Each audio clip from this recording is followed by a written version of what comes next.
কোনো বেকারি চাকরি নাই, গ্রামে গঞ্জে রাস্তাঘাট মেরামত নাই,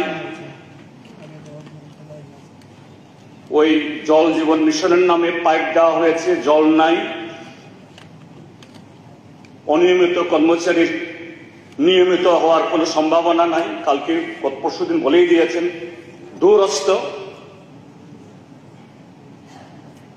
সরকারের প্রায় 30,000 উপরে বিভিন্ন দপ্তরে শূন্যপদ পড়ে আছে, শুধু বিজ্ঞাপন হয়, নির্বাচন আসলেই ভোট আসলেই এটা ইন্টারভিউ হয়, ফল বের হয় না।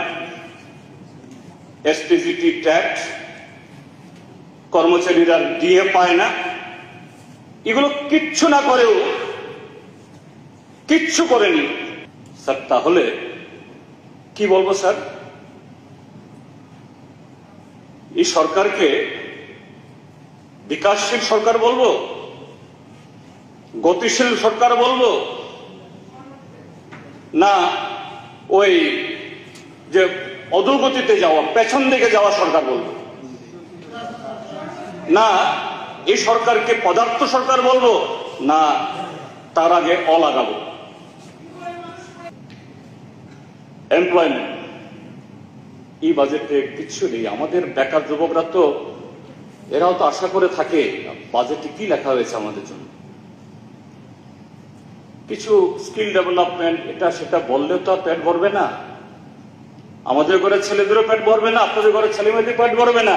এই জন্যই ওই কিছু কিছু লোক বাধ্য হয়ে, আমি তাদেরকে দোষ করছি না, গাঁজা পাচার করছে, চিনি পাচার করছে, বর্ডারগুলোতে অসংখ্যভাবে বেড়েছে। এগুলি না হোক আমরা চাই। এটা কোনো পার্টিকুলার দলের লোক করছে তা বলছি না, সবার, কারণ এগুলি পরিবেশ বাধ্য করছে তাদেরকে। স্যার এই জন্য এই যে এসটিজিটি, ট্যাগ, জিআরবিটি, কিন্তু সেখানে কি করছেন আপনারা? জিআরবিটিতে চাকরি হয়েছে, সেদিন একটা পত্রিকাতে উঠেছে মালদারামে জিআরবিটির চাকরি। পত্রিকা নাম উল্লেখ করে দিয়েছে পশ্চিমবাংলার কোন কোন জায়গা থেকে ত্রিপুরা, এই গ্রুপ সি, গ্রুপ বিও নয়, group C.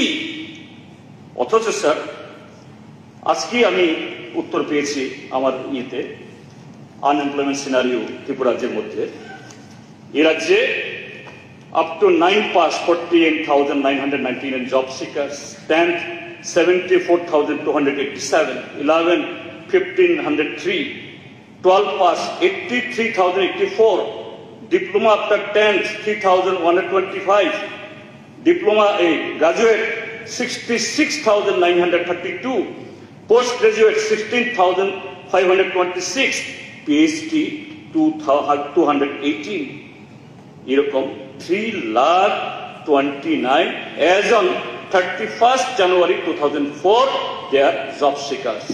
Total number of registered job seekers in the NCS portal as on 31/01/2024.